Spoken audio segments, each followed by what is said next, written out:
Hi, today's talk is about primary care for people with spinal cord injuries. My name is James Wilson. I'm assistant professor of physical medicine and rehabilitation at Metro Health in Cleveland, Ohio, and the director of spinal cord injury. This talk was originally given for the Cleveland Academy of Osteopathic Medicine on December 27th, 2013 with Dr. Rajesh, my primary care partner. So we'll talk about a few things related to SCI medicine, preventative care needs that are special for people with spinal cord injuries, and then resources that might be useful for people with for primary care providers. These are some of the online resources that for practitioners or for patients. There are a wide variety of clinical practice guidelines provided by the PVA, as well as the SCI group, SCI RE, Research Evidence. SCI recs tend to be a little bit more evidence-based, but they also have more holes in the PVA clinical practice guidelines from the Consortium of Spinal Cord Injury Medicine are a little more comprehensive, but tend to be, there's more recommendations that are just based on expert opinion. The Model System Knowledge Translation Center provides information produced by the SCI model systems, of which we are one, for both patients and providers. And then Christopher Reeves is another accessible group that provides education, advocacy, and a variety of other things for patients.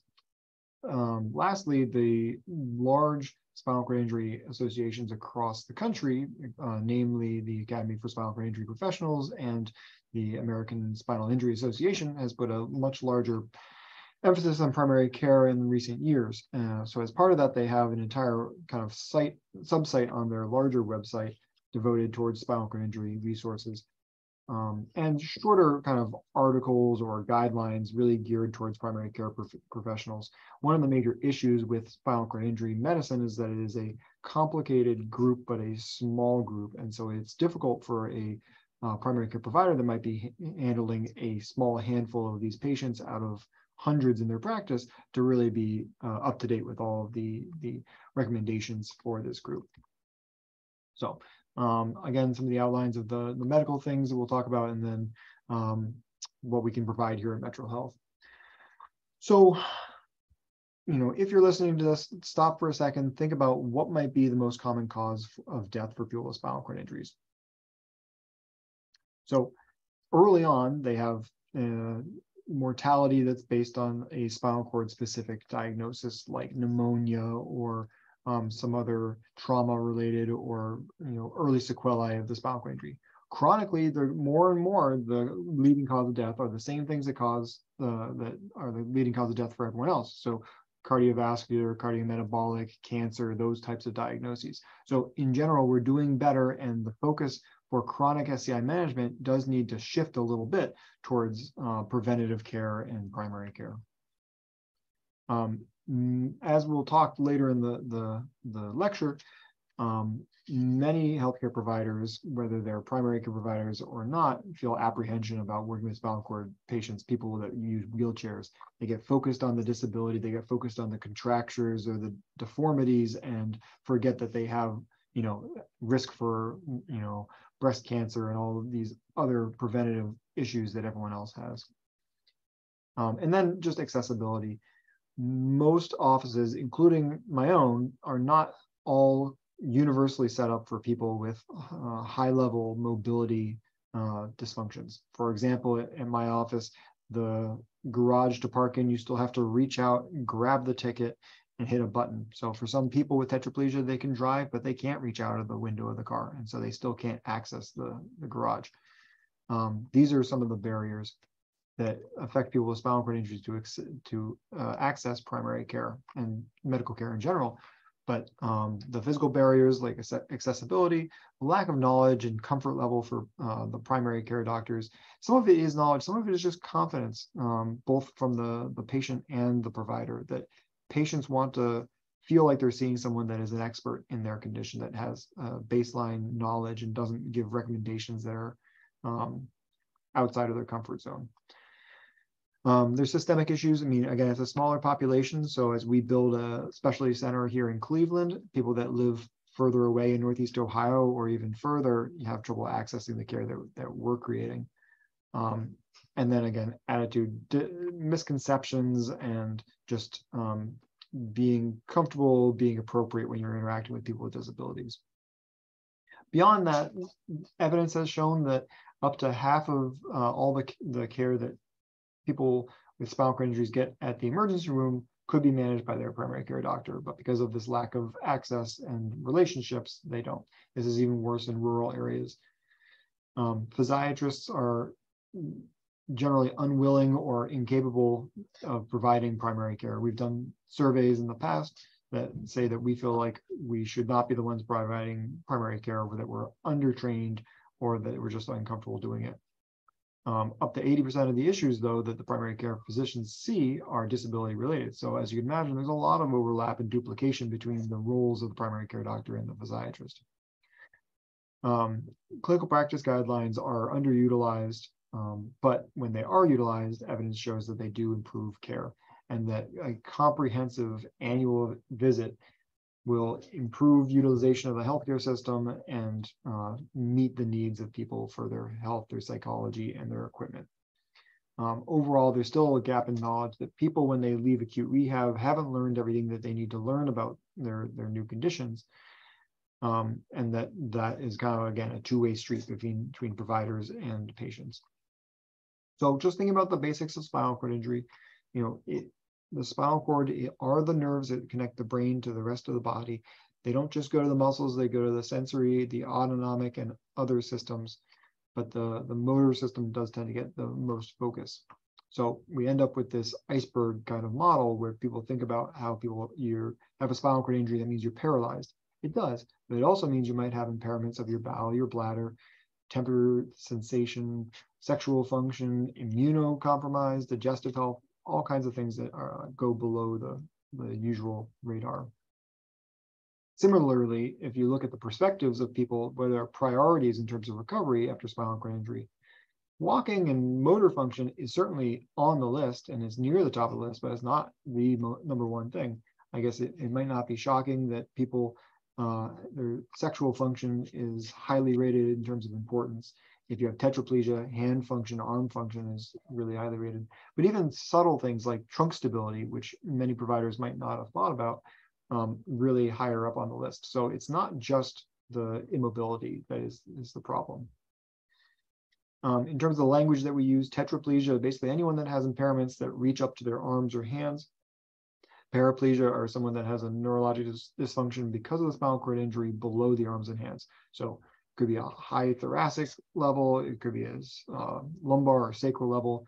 Someone with central cord is someone that has arm and hand impairments, but fewer leg impairments. This is kind of a special case, but it's still like a case of tetraplegia. In terms of completeness, when I talk about completeness, I'm really talking about the lowest, the sacral segment. So this is the bottom of the spinal cord.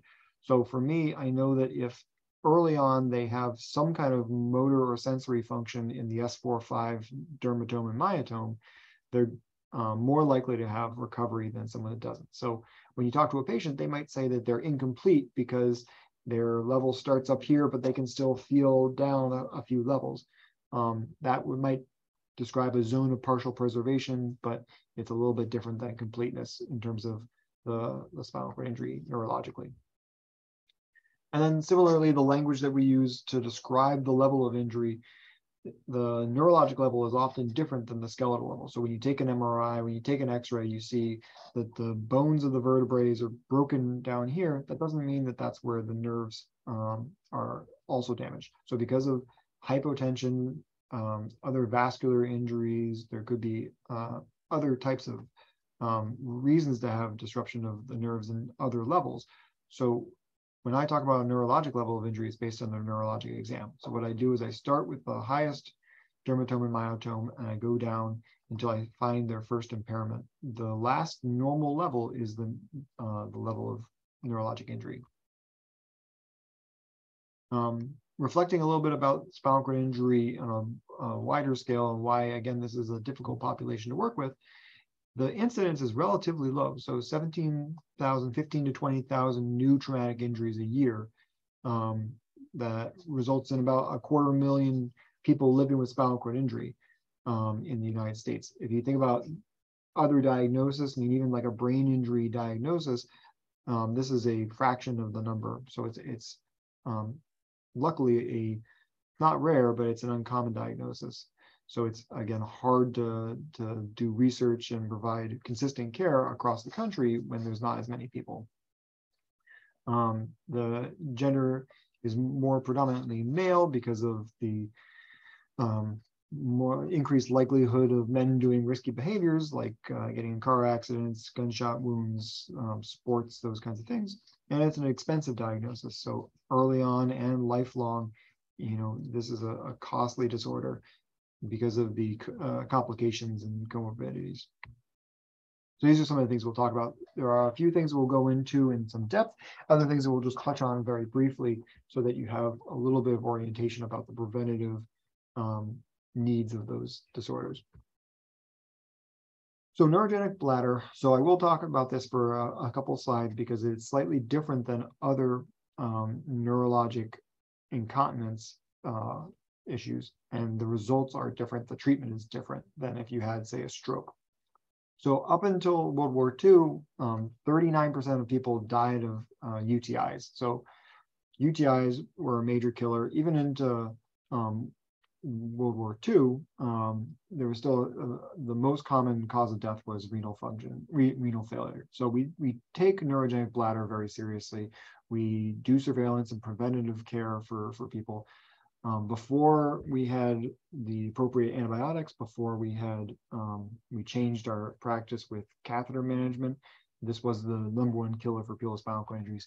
Even today, or at least 20 years ago, the general GU or urinary tract infections especially are the most common reason for readmission to the hospital. So it's still an important and someplace that we need to put more effort.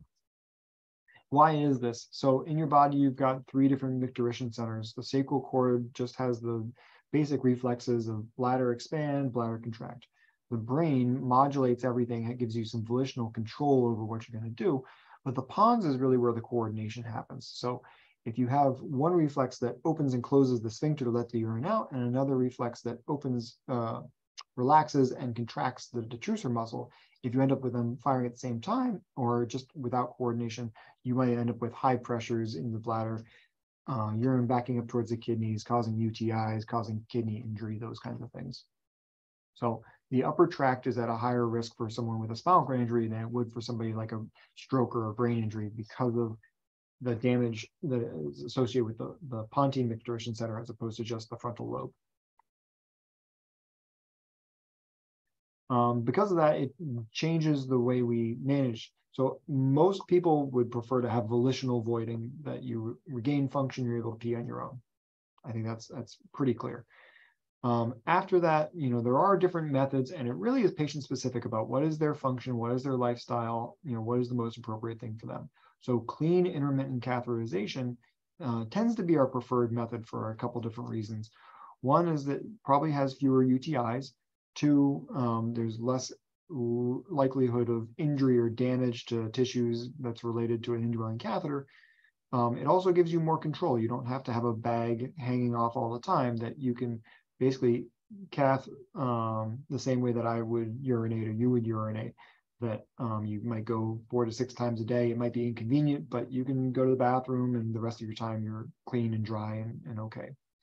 You might need certain kinds of surgeries or medications to do this, anticholinergic or myrbetriq kind of medications, but it is the preferred method if you can do it. If you are missing caths, if you can't do it without lots of assistance, there might be lots of reasons that the intermittent cath program is not the right thing for you. So indwelling catheters is not the wrong answer. In the hospital, it's related with a CAUTI, which is a designation that's a little bit different. It's not a medical designation as much as it is an insurance designation. They are associated with more UTIs.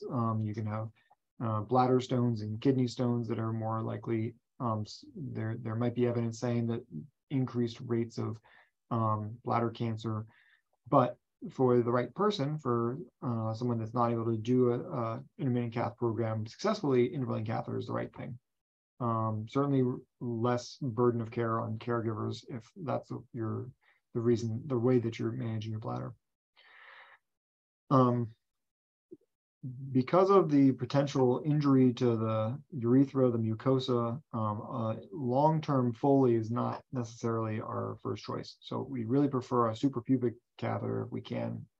It's just more robust. It's easier to change. You're able to, it doesn't impair sexual function the way that a Foley catheter through the urethra does.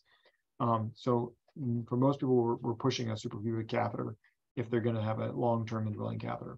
And then reflex voiding. This is an old-fashioned kind of way to manage a bladder, and it was probably associated with a lot of the upper tract and chronic UTIs, high pressure situations that we talked about. But there are still people that are able to do this safely, and you would just void into a diaper or external catheter like a Texas cath.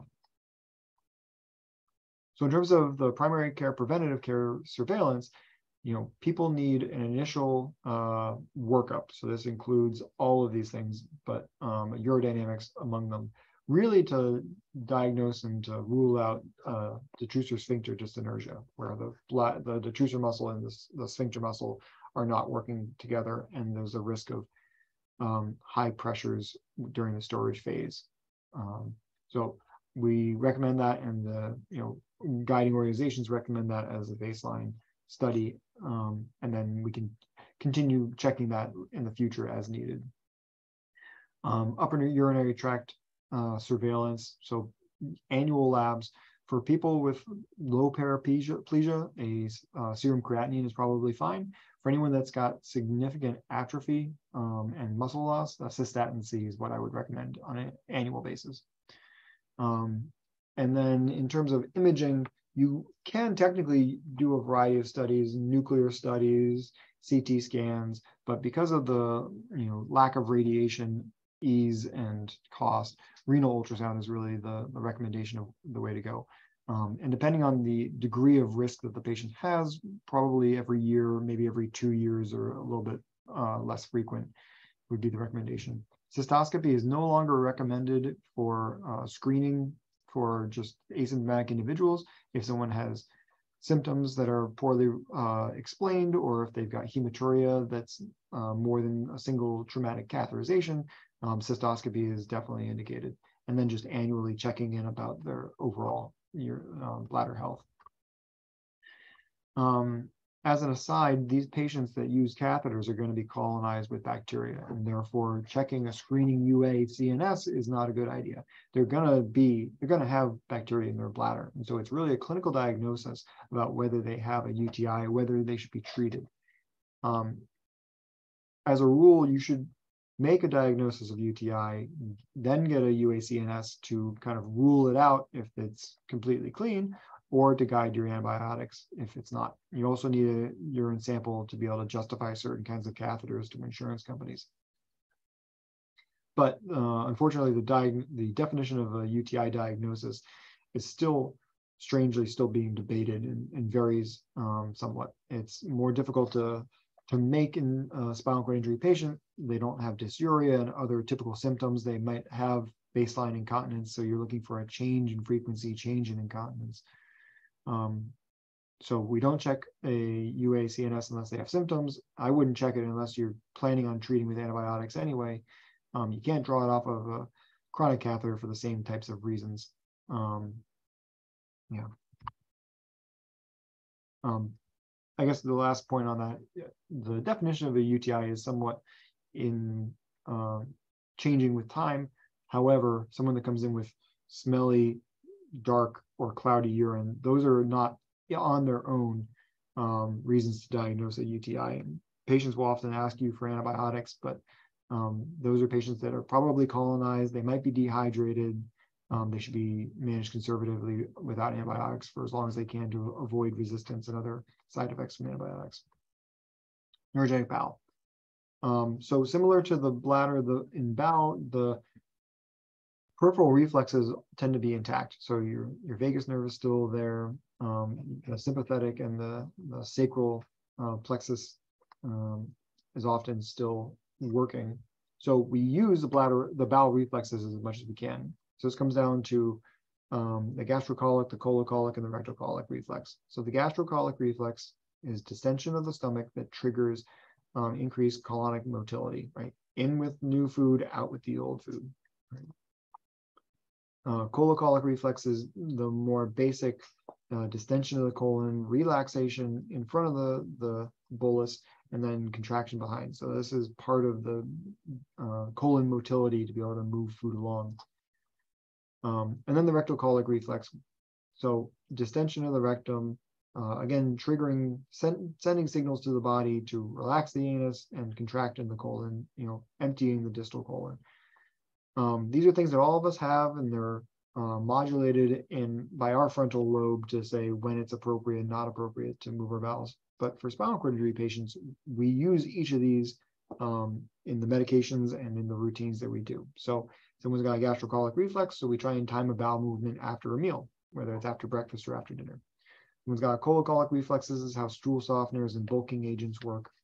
Rectocolic reflex. So when we use suppositories, we use digital stimulation. We're activating the rectocolic reflex to be able to trigger a bowel movement. And this is really the most special, the most specific treatment for spinal cord patients. We don't have to use digital stimulation for, again, stroke patients, because we are, this is really our only way to give them back control of bowel timing, that they might still have bowel movements without any kind of intervention. They might be constipated or not, but they wouldn't be able to trigger and time the bowel movements appropriately without a bowel routine. So this has led to what we call nationally the 3-2-1 program. So Colace 3 times a day, Senna 2 tabs once a day, and then 1 suppository after dinner. This is widely used and well known to the physiatry community, and is certainly a simple recommendation for your patients if their bowels are out of whack. Other just general recommendations. We want to avoid dehydration. They don't need to be overhydrated, but we do want to avoid dehydration, especially if you're giving them other medications that are affecting their gut. Immobility will also produce constipation. Opioid use will induce constipation. Probiotics have been shown to be helpful, especially if you're giving them antibiotics. If you're treating somebody for a UTI with Augmentin, you might want to give them probiotics as well to avoid some kind of uncontrolled bowel. And then promoting a balanced and consistent diet. So they don't want to overtreat them with fiber because of their slow gut motility. They can have the fiber break down, and that'll cause gaseous distension, cramping, and other kinds of issues. But an appropriate amount of fiber, and again, it's consistent. That the patients that do the best are the ones that are consistent and don't have as much ups and downs day to day or moment to moment. For that same kind of reason, we try and avoid aggressive frequent changes. Often you want to wait a week, increase some medication, avoid a lot of abortive laxatives or Imodium. Here and there, they're okay, especially if they haven't had a bowel movement in a long time, but you want to avoid a cycle of constipation, diarrhea. And then ask the patient, there is very limited evidence to justify one treatment over another. So there is no single way to do this. And everyone kind of finds their own balance. In terms of neurogenic skin or pressure injuries, people are at risk not only because of immobility, but because they're insensate, they're incontinent, their vascular and their circulatory systems are impaired, their autonomic function is impaired. So some people are at high risk for wounds. They should be inspecting their skin every day, whether it's them or a caregiver, consulting an experienced wound care nurse at the earliest sign of impairment. They should be turning and doing weight shifting, whether the exact number is somewhat up to them and their body. So I would start conservative with turning every 2 hours in bed and every 15 minutes in the chair. If they want to space that out a little bit for quality of life, then they just really need to watch their skin closely to kind of learn what they need, what their body will tolerate. And then consider a low air loss mattress, especially on the inpatient side. If their patients are high risk for pressure injury, if they've got tetraplegia, they're older, they're malnourished, they're sick, get them a low air loss mattress, prevent a pressure injury if you can, because they are really costly and a lot of morbidity associated with them as well. Spinal cord injury pain is very common. Depending on what study you look at, it might be up to 50% or more have really significant chronic pain after a spinal cord injury. And it's at least a moderate severity on average. So we can treat spinal cord injury pain like we treat it for everybody else and try and find a pain generator, whether it's musculoskeletal, neuropathic, or visceral. It often depends on where, relative to the neurologic level of injury they have, what the pathology is. So we separate things into types of pain, intensity, but also location at below or above the level of injury. And then like all treatment of pain, we don't want to be focused too much on just the intensity of the pain, because that 0 to 10 number might be hard to move, or moving at small amounts might really improve someone's quality of life. So we want to focus on those quality of life ratings. How much does the pain interfere with your activity, your mood, your sleep, and use those really as the treatment endpoints. There are evidence-based guidelines. This is just one example. There are many out there, and depending on what guidelines you're looking at, they might be looking at chronic neuropathic pain for the general population, for a specific population. This Canadian guideline is based on just spinal cord injury literature, so it has pregabalin, gabapentin, and amitriptyline as evidence-based first-line agents. Nortriptyline, duloxetine, and other medications that we use commonly are just less evidenced for spinal cord injury. Pregabalin really probably should be the first-line agent, but we're still limited for some people with insurance that they need to fail other agents before they start pregabalin. There is evidence for some anti-epileptic medicines like lamotrigine, as well as some opioids like tramadol. And I do use these for patients, as a more of a PRN. Many of these medications you should be taking very consistently, but something like tramadol you could take as needed. There are management methods like transcutaneous direct cranial stimulation, TDCS. It's got evidence, but the insurance doesn't pay for it, and so there are things that are kind of lagging behind recommendations. TENS can be used, but it's not long acting. It only really works when you're using it. Oxycodone has some benefits, but you can imagine why we don't use that as a first-line agent for people. And then potentially surgery for people as a last resort. Some medicines like Keppra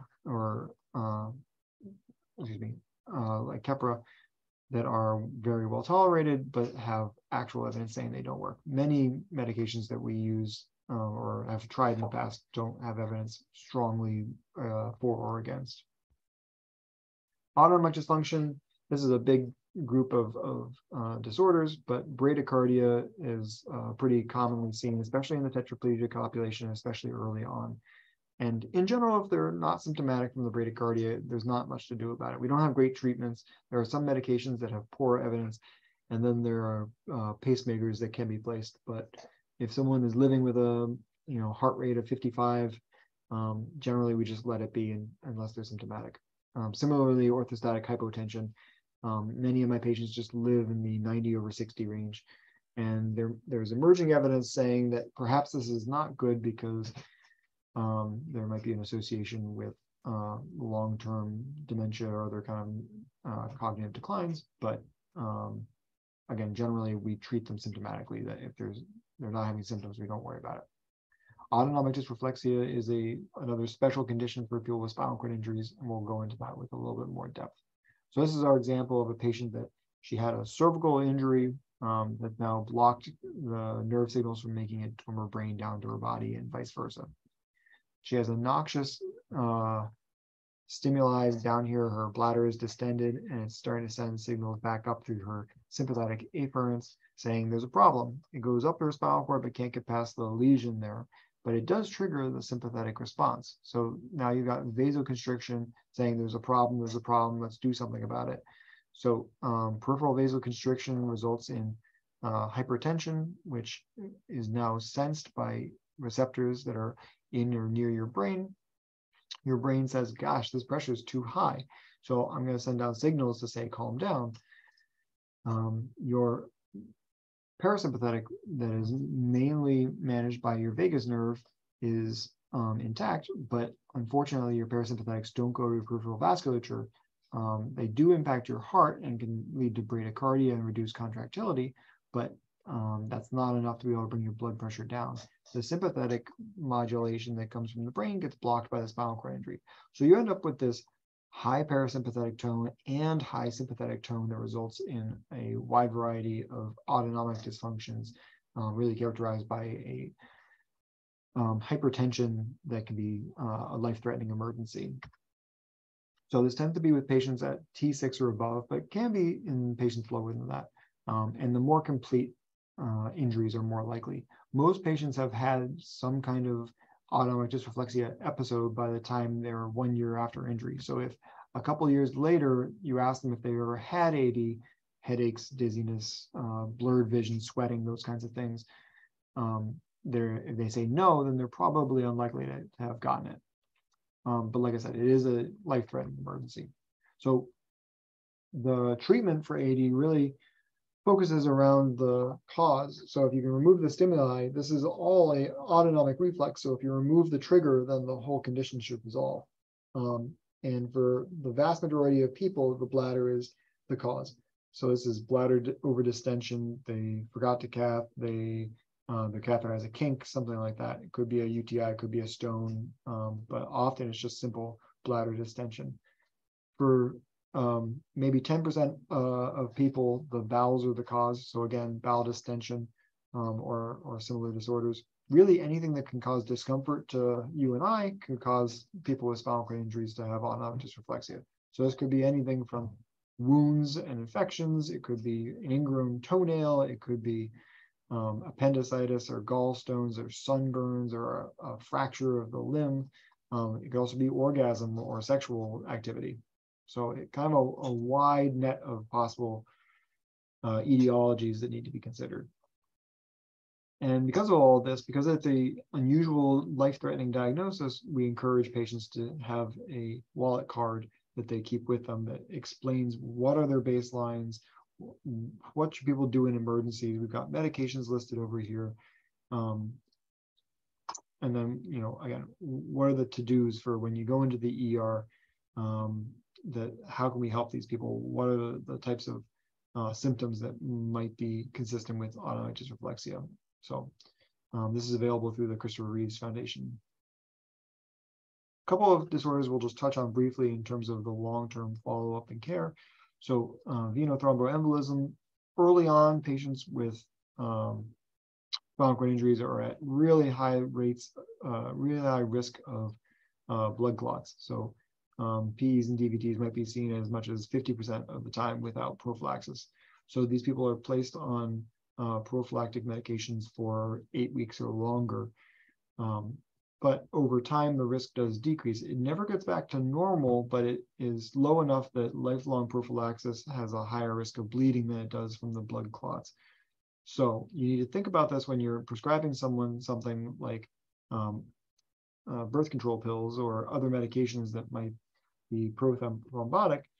But just because they have a spinal cord injury, just because they have immobility, it doesn't mean that they need to be on long-term anticoagulation. Patients with spinal cord injuries, especially people with tetraplegia, are at a higher risk for sleep apnea. This could also be exacerbated by a number of the medications that they're getting, like the antispasticity medications. And so we have kind of a low threshold for checking a polysomnogram. And then sexual function and infertility. So patients with spinal cord injuries can still have children, right? Women, it's all hormonally controlled, so they can just get pregnant. They can have vaginal deliveries, even if they don't have sensation. They have certainly other risks and things to consider, but they can still have children. Men, similarly, they can have reflexogenic erections and ejaculation. So for some people, either just having sex or using vibrators or other things, they can have sex. If not, oral medications like Viagra can be used for sexual dysfunction. There are lots of surgeries, injectable medications, other things to consider. So if people want to have children, they can.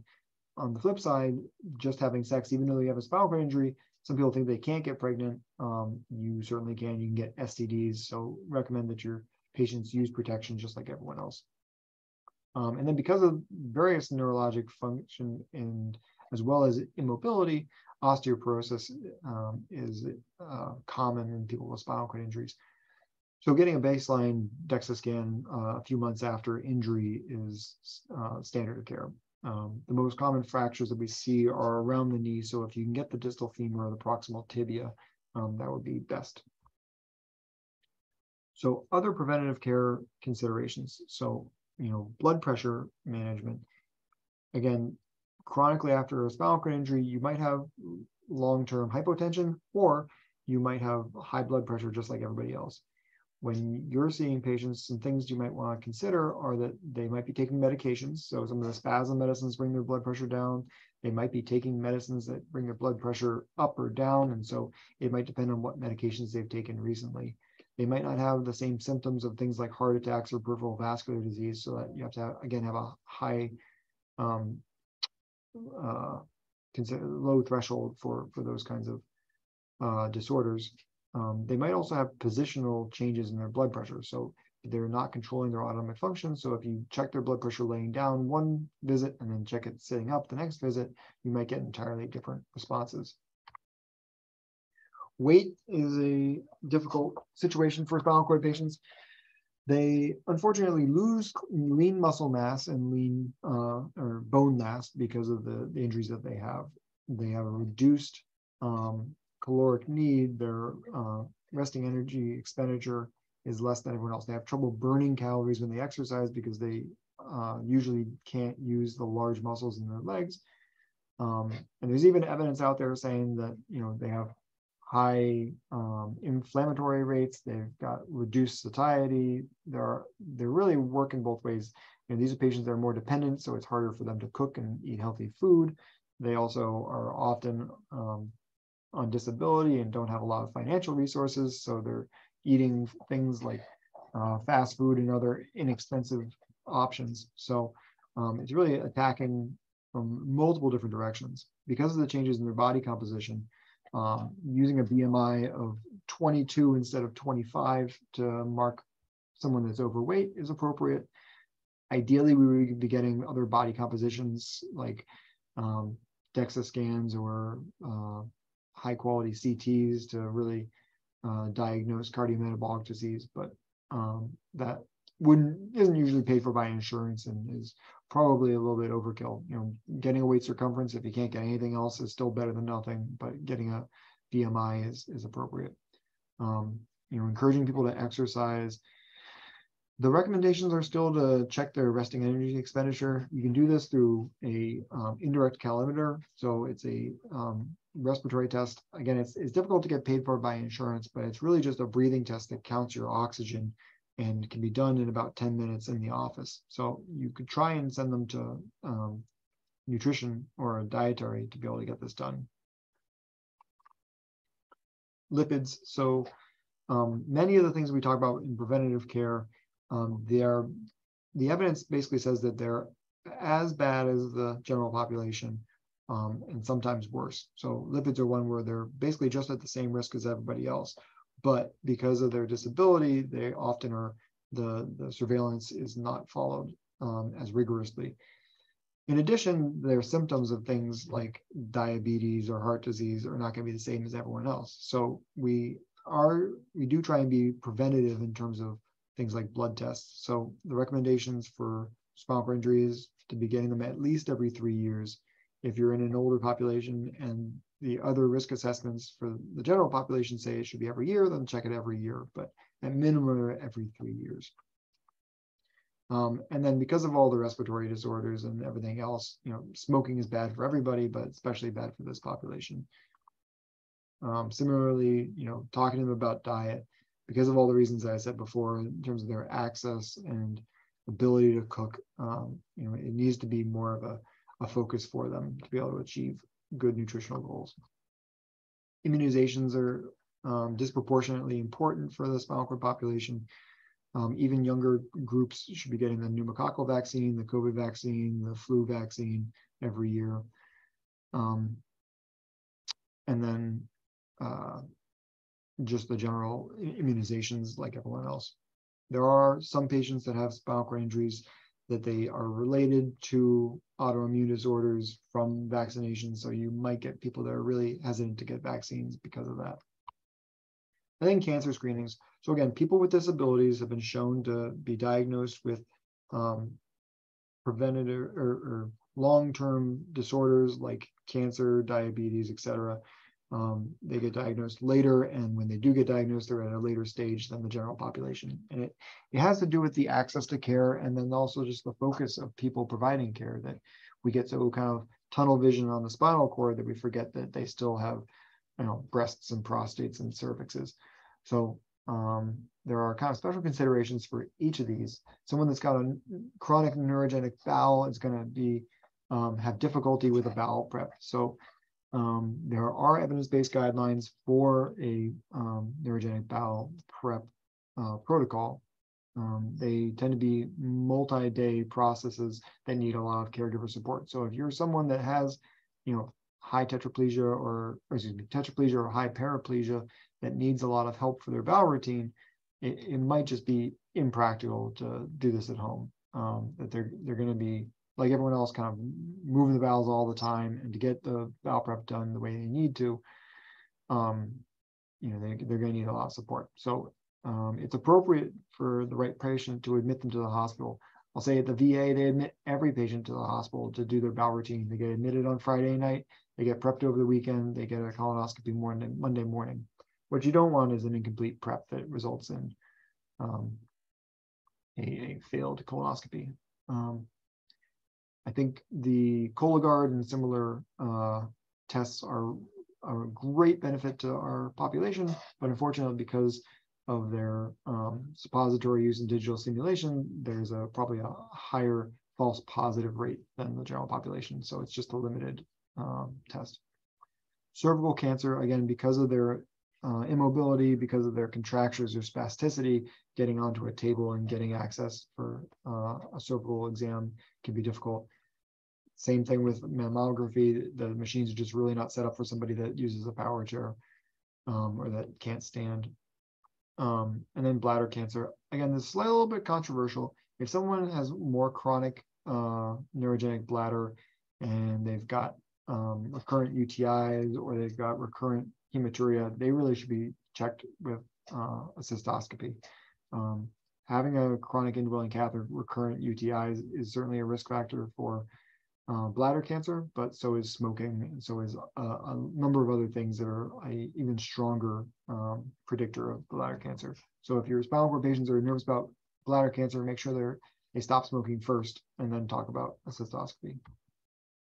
And then depression, anxiety, high rates for these patients with chronic disabilities in general. After the early kind of adjustment disorder, there are still high rates of suicide and depression. We often will try and co-treat. A lot of the neuropathic pain medications are also used for depression, whether it's a TCA or it's an SNRI. And then anxiety, we still do use benzos, but we're trying to use them less and less. And the interaction between a lot of these medicines can be difficult. So I'm not afraid to consult a psychiatrist for the right patient. So to summarize, these are the minimum standards set out by the spinal cord injury guidelines. So I, as a spinal cord specialist, want to see them every year. If they're seeing you and they're not seeing somebody with a spinal cord background, you should refer them to see somebody. They should have their blood pressure checked, their weight checked. Weight is not a insignificant issue. I have a number of patients that are obese and use power chairs. If you don't have a high capacity floor scale and a Hoyer lift, it might be impossible to get their weight. So again, sending them someplace that has that capacity is worthwhile to monitor their weight. I took a BMP and a cystatin C on most of my patients, not all, but most. And then an annual vitamin D, making sure they're getting their supplements the way they're supposed to. Several of the anti-spasticity medications and others can cause LFT issues. So checking a hepatic function panel for many people is the right choice. And then every year or so, checking a renal ultrasound. Every 3 years at least, screening with hemoglobin A1C, checking for diabetes, and also checking their serum lipids. Every 5 years, insurance will pay for a wheelchair. Every 2 years, it'll pay for a new cushion. So you do need to tell the patients to call and ask for that. No one's going to call them and say it's 2 years. You get a new cushion for your chair. And then in terms of other baseline management, we have a special clinic here for people that have tetraplegia to consider tendon transfers, nerve transfers, neuroprosthetics, any way to get them better hand and arm function. So if you have any patients that have never been evaluated for that, we would love to see them at least once. Getting a DEXA scan, getting a urodynamic study for a baseline of their neurogenic bowel and screening for osteoporosis. And then as they're emerging out of outpatient rehab, thinking about vocational rehab, drivers training is really important. And then considering a polysonogram as needed. So at Metro Health, we are a specialty center. And we have a lot of resources for people with spinal cord injuries. We're the #1 rehab hospital in America. Or I'm sorry, maybe. We're the #1 rehab hospital in Ohio. We also are the only acute rehab in Ohio that accepts patients on ventilators. We've got the #1 rated PM&R residency. We're the only place with SCI fellowship training. And then we are the only SCI model system in Ohio, one of only 18 across the whole country. We're the #1 rated in terms of PM&R NIH research funding, so really big center for that. And then we're basically meeting the needs of spinal cord patients across the continuity of care. So we're a level 1 trauma center for when they first get injured. We've got consults in the acute care hospital. They can come to acute rehab. They can follow up with outpatient services, preventative care like the SCI Medical Home. And we just had a subacute rehab. We had one called Prentice where we had some relationships, but now ProMedica is on site in our building. So we've kind of filled that gap in terms of subacute rehab. And so for the preventative long-term care, many of my patients didn't have a primary care doctor. I was their primary care doctor, but I am not a primary care doctor, and I'm not up to date with things like, prostate screenings and those kinds of things. So we established the Spinal Cord Injury Medical Home, hopefully to improve many of those barriers and coordination issues we talked about before. So at these visits, they'll be able to see a spinal cord provider, a primary care provider, as well as physical and occupational therapists. They'll meet with SCI researchers to talk about any opportunities that might be coming aboard, as well as SCI nurses for all their labs and preventative workups. We are getting wound care to come now, as well as the Gerson Center, which is a disability resource center for people with disabilities. So if any of your patients are at Metro Health and they want a referral to see us, we'd be really happy to see them. We've got a full spectrum of referral sources, most of which have SCI specific experience. Plastic surgery, we work with a lot in terms of wounds and nerve transfers. We now have a reconstructive urologist for Mitrofanoff procedures and other catheterizable diverting colostomies, all those kinds of procedures.